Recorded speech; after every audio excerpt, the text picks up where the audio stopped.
Hello, welcome back to another episode of the Cruise News You Can Use, coming at you on this, what is it, Friday, October 13th of 2023. I'm Eric from the Cruising with Cheryl and Eric team, and got some news for you today. So let's get started.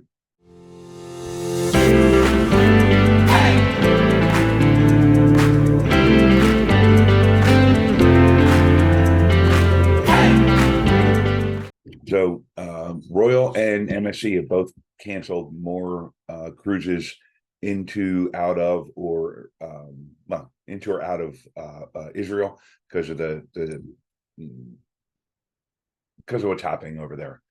So Royal, they pulled the plug on the last 7 sailings of the season on the Rhapsody of the Seas, and once again, Ilio is joining us. The Rhapsody had been home ported out of Haifa, Israel, for a little while now, and basically, because of everything that's going on there, they just canceled the last 7 cruises.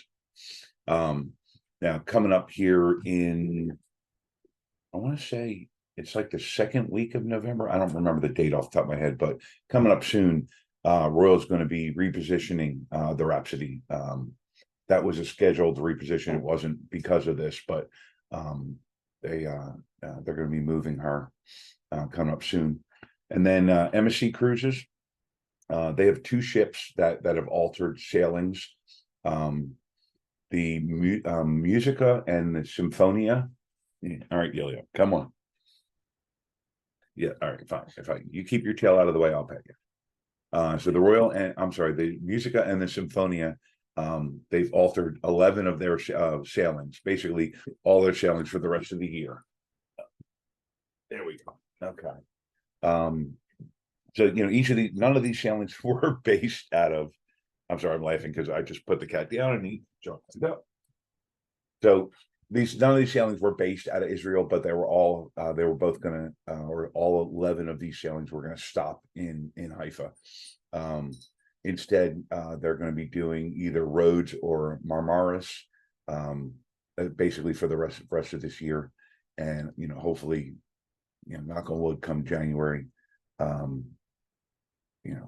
things will be. I'm not going to go there anyway. Next story, Disney. They've announced the signature show for their new ship. Disney's in the final stages of launching their new ship, the Treasure. I believe it's coming out spring or summer of 24, and her signature signature show is going to be Disney, The Tale of Moana. So it's going to be a live action adaptation of the movie from back in 2016. Which that fits in really well because the overall theme of the ship is going to be an adventure theme.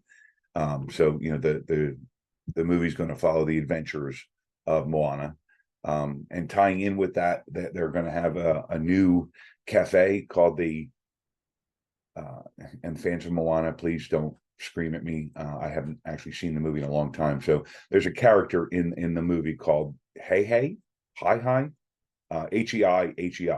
So Disney's naming a cafe on board the ship after that character. Let's see. Next story up. MSC's Musica. So Musica was out on a cruise, and they were supposed to. I believe they left out of Haifa, Israel, and they were supposed to return to Haifa, Israel. So they left on Thursday, the 5th of October, and then. As we all know, on Saturday, the missiles started flying into Israel. And so they diverted that ship, and the ship ended up docking in Limassol, and all the passengers on board, 800 of them were Israeli citizens. So nobody's quite sure why they did this, but basically MSC got the passengers off the ship in Limassol.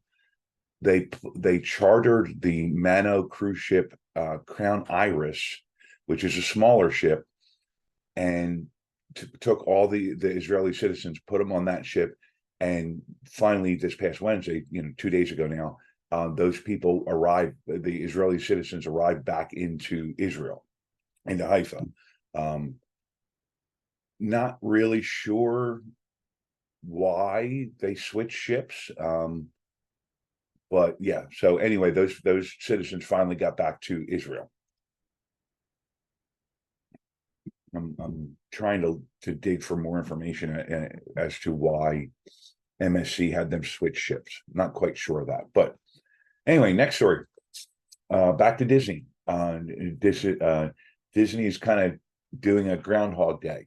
So the Disney Wonder, leaving, I believe it's February 16th to 24th, they're going to do a repositioning cruise. It's a 15-night South Pacific cruise. And while they're on that cruise, they're going to be crossing the international date line. And for those of you that don't know, there's a imaginary vertical line in the middle of the ocean called the international date line. And on one side of it, it's literally one date. So in this case, it's February 21st on one side and February 22nd on the other side. So the way this is going to work is the ship's going to cross that boundary from west to east. So they're going to be, before they cross the boundary, it's going to be, I think it's a Thursday, February 22nd. They're going to cross that line, I believe, like in the middle of the night. And then once they get on the other side of that line, it's going to be Thursday the 22nd again. So the people going on that cruise have received a letter from Disney saying, okay, we know we're crossing the international date line. We know that there's 2 February 22nds on the itinerary for the cruise. That's not a mistake. That's the way things are going to happen. And to avoid confusion, they're not allowing, they basically locked out the booking of activities and, character meet and greets and all those special things that make up a Disney cruise. They've locked those out for pre-booking. So if you're on that cruise and, you log into your account right now, you can only book activities for the first February 22nd. Once you check into the ship, once you're on board the ship, at that point, you'll be able to book all the activities, the meet and greets, the special meals, all that for the second February 22nd. That's how they're kind of keeping things in order so that people don't show up on the wrong February 22nd for their meal or their special activity. So the good thing about that is, if you miss out on pre-booking something, once you get on board, you'll still have the opportunity for that one, I don't want to call it an extra day, but that unique day. So if you're on that cruising, keep that in the back of your mind, when you're looking at booking, activities on board. Pretty interesting experience.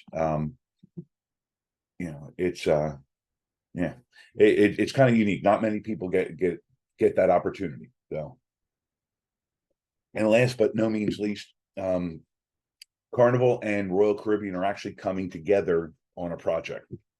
So the Grand Bahama Shipyard, excuse me, in Freeport, basically it's a cruise ship repair facility that needs some pretty significant upgrades. So Carnival and Royal have decided to come together, and between the two companies, they're putting up about $600 million over the next couple of years to basically redo that facility and make it one of the most sophisticated cruise ship repair facilities in the world. Now they're not doing it, for altruistic reasons. They're doing it because right now the best, Elio's back. The best, repair facilities in the world are in Europe. So now, if let's say, you've got a ship sitting in Miami and it needs to go into dry dock, like the Carnival. Oh goodness, I can't think of the name of it. The one whose funnel burned, and they just redid it. Anyway, that Carnival ship, or let's say it was based out of Miami or Fort Lauderdale or Tampa, based out of Florida. Well, now to get to dry dock, they've got to float it all the way over to Cadiz, Spain, which arguably, obviously it's not going to take a full week, but still, it's transit time, it's fuel, it's, there's added expenses. Now, once this repair facility is operational again and state of the art, they'll be able to float from Miami to, Freeport, Bahama. What's that going to take? 6 days, 6 hours, it's not going to take 6 days. So the costs are reduced. It's going to be better for everybody. And especially the Bahamanian economy. Now, I mean, we're talking, potential billions in revenue in the future for that economy. Not a bad deal. Good job to Carnival and Royal. And trying to think. I think that's about it. It's all the cruise news you can use for today. Don't forget, if you like what I'm doing and you like what you're hearing, if it makes you laugh or you really think I'm corny, which is possible, hit that like button, hit that subscribe button, and I'll talk to you guys soon. See ya.